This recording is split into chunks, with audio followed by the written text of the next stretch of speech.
Welcome, Synapse community. This is Kelly Becker, physical therapist and founder of Synapse Fitness Foundation. And I am very happy to share with you today another presentation on one of my favorite topics, which is exercise as medicine for Parkinson's. And we have done this a lot. We've talked a lot about the benefits of exercise in Parkinson's. But in this specific video today, we are going to be talking about bicycle riding, about cycling, and really the importance of high intensity aerobic exercise. We've talked about it before, but there is even more information out there showing the benefits of this that I would love to share with you today. And at the end, we'll also be talking about a special opportunity where you can participate in a new class that we are going to be offering. So here we go. Let's ride. Why you should get cycling. Had to love this little animation here too. We won't be riding tricycles though. Okay, so aerobic exercise is medicine for Parkinson's. We know this. We have done an entire series before on the benefits of exercise in Parkinson's. We've laid out all of the Parkinson's recommendations that came out, exercise recommendations for Parkinson's that came out a few years ago. And so just as a little recap on that, as one of those areas, there are 4 areas that you should be trying to get when it comes to exercise with Parkinson's. That's strength training, flexibility training, aerobic training, and skill-based training. And so aerobic exercise is a big, big part of that. For those that participate in aerobic exercise, we see improvements in Parkinson's motor symptoms, including balance, muscle control, rigidity, decreased falls. There's also improvements in the non-motor symptoms, better cognition, better sleep, improved fatigue, and improved mood. Those are the ones that also really impact people's quality of life. So it is no surprise that aerobic exercise is associated with better quality of life in Parkinson's as well. Now, beyond those things, we know that anybody that participates in aerobic exercise builds improved cardiovascular endurance. And when you have better cardiovascular endurance, that means that you can get out there and do more in your day without being as tired. And that is always a plus. Now, the really cool thing about aerobic exercise that we will come back to in this presentation later is that you see these motor symptoms where we see improvements, the balance, the muscle control, rigidity, decreased falls. A lot of other exercise that we participate, say balance training, we work on balance training to get better at balance. We work on hand skills to get better at hand skills. A lot of the things that we do, we get better at the specific thing that we practice. However, when it comes to aerobic exercise, that general exercise, we'll talk about what the definition of this is, but we see global changes throughout the entire body, the brain, the whole system of improvements across the board for things that are not specific to the particular activity. Okay, so other reasons for doing aerobic exercise, why aerobic exercise is medicine in Parkinson's. And this is the big one. This is the big, big, big takeaway from this, where there's been even more research that has come out since we did our last videos. Aerobic exercise protects the brain. We already knew this part to it, okay? But there are chemicals called BDNF and GDNF that are produced in the brain that protect against that degeneration. Those chemicals are produced by doing that high intensity exercise, by getting that blood flowing to the brain. Recently, a small study also showed that on MRI and a PET scan that dopamine producing cells are preserved 6 months after 6 months of doing high intensity exercise. So we have known that these chemicals were released in the brain. Those chemicals are associated with protecting the brain, but we now are actually having hard proof that shows in these scans that these areas of the brain that traditionally degenerate with Parkinson's, not only are holding steady when it comes to exercise not degenerating, but we actually even see some improvements in the scans of these areas when they do this exercise. So that is phenomenal information. Granted, that at this point was a very small study, but they are looking to do more, bigger studies on this effect. Now, the other thing that we're pushing even more is that exercise is proving to be the only therapy that can slow down the progression of Parkinson's. Okay, we touched on this before and we are doubling down on it now. There have now been more large scale research studies that have happened and are currently underway. Some new ones coming out where we don't even know the final results yet are the Sparks 3 trial, and it's looking at the impact of long-term high intensity exercise in slowing PD progression. And also the Cycle 2 trial, there was already the Cycle trial, or Cycle 1 trial, but this one specifically looks at bicycling, and it's aiming to investigate the disease modifying effects, aka the ability to slow down the disease progression, of doing a 12-month high intensity aerobic exercise through the use of in-home stationary bicycles. We'll talk more about the benefits of that particular form of exercise. So, how much exercise should you be doing? How much aerobic exercise specifically is what we want to talk about here. Again, and that's because aerobic exercise is the thing that is associated with a slowing down of the disease progression. Okay, so let's remember that.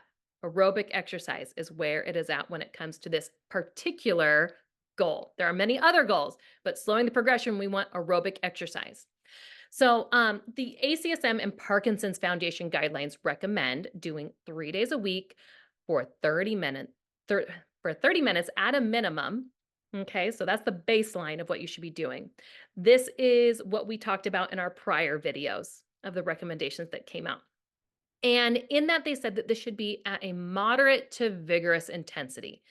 That could be 50 to 85% of your heart rate max, or if just going off of your perceived exertion on a scale from 1 to 10, a 5 out of 10 to an 8 out of 10.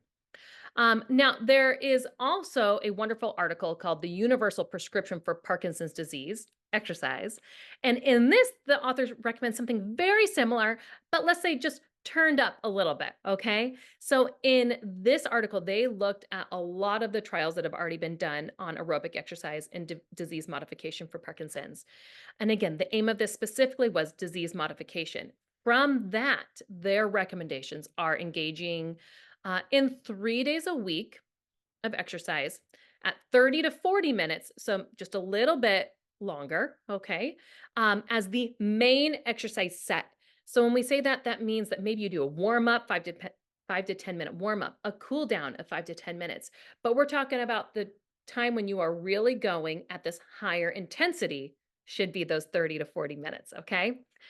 And they again turned up the dial a little bit on the intensity. So instead of moderate to vigorous intensity, they say it should be vigorous intensity. Okay. 70 to 85% of heart rate max, or a 7 to 8 out of 10 of perceived intensity.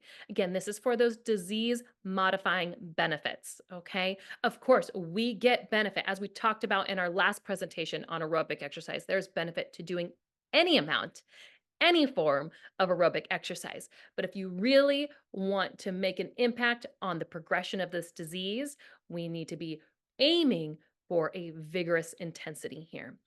They also noted that the moderate intensity exercise just doesn't show as strong of an effect on disease modification to move on in the clinical trials that they're doing. So moving forward with their research, they are only looking at that higher rate because it's really the only thing that's been shown so far to make a big enough impact to do so. So reminders when it comes to exercise. In our previous videos, we talked about aiming for a minimum of 2.5 hours per week of moderate to vigorous intensity exercise across all types, right? That includes that strength training, that flexibility training, the skill-based training. I just don't want you to forget all of those. There's other categories besides aerobic that we do want to do, and there is more amount of time that we want to do. We just want to make sure that we're hitting that 3 days a week of at least 30 minutes when it comes to the high intensity aerobic work. Heart rate response may not be accurate or may not be an accurate indicator of intensity for everybody with Parkinson's. This is because many people with Parkinson's, due to autonomic dysfunction, have a blunted heart rate response. It doesn't rise appropriately to the exercise as they are doing it. But also people may be on medications that affect their heart rate response, or have a pacemaker or things like that too. Another big reminder is that consistency matters. Improvements in motor symptoms following short-term exercise we see in the results often dissipate after about 4 weeks of inactivity. Okay, so it's not something you just do it and then you have the effects of that later. You got to keep doing it. Just like taking the medication, you got to keep taking it for it to work. You got to keep exercising for it to work. So, what type of aerobic exercise should you be doing? Well, aerobic exercise is anything that you do repetitively for a sustained duration that's increasing your heart rate and breathing rate. Okay, that's pretty simple. That could be a lot of things. Most of the research out there has been done on stationary bicycle riding and treadmill walking because those are the easiest things to put into a clinical trial and track. Okay, um, but the number one rule is to do what you'll do. Okay, whatever will keep you coming back to do more is the thing that you should be doing. All right, and we are specifically going to emphasize, though, the benefits of riding a stationary bike. So, again, the research has been done on treadmill walking or stationary bike riding. And we tend to like stationary bike riding over treadmill walking because honestly, it's just easier for more people to do. And that is because it is accessible. Many people have an exercise bike at home that they could be using, or they could go to their gym and have access to an exercise bike. It's also accessible to people at various stages of the disease, all right? Whether you are new to diagnosis and have minimal symptoms, or you've had it for 10, 20 years and have significant symptoms, bicycle riding is fairly accessible to everybody. It is safe. There's a minimal risk for falling compared to other forms of exercise. And this is where the bicycle riding kind of comes out ahead of treadmill walking. Again, if you can be safe on a treadmill and do that at a high intensity, that is fabulous. But we know that many people with Parkinson's have balance difficulties, and a stationary bicycle can be a great form of exercise that is safe. You also can stop when you need to. So, as compared to maybe going out and riding in the community where you have other challenges, but also you might get far away from your house and decide, gosh, I'm tired or I'm having issues and I need to stop, and you're far away. Stationary bike, you are right there in your home or wherever you started when you decide you need to stop. It's simple. Just get on and pedal, folks. I like it. It's easy to do. It's also controlled and modifiable. It's easy to adjust, track, and progress your cadence, resistance, and time. So it can be really easy to see the progress that you are making over time. And camaraderie. Although you can absolutely do this on your own, there are many in person and virtual groups that you can join and be a part of.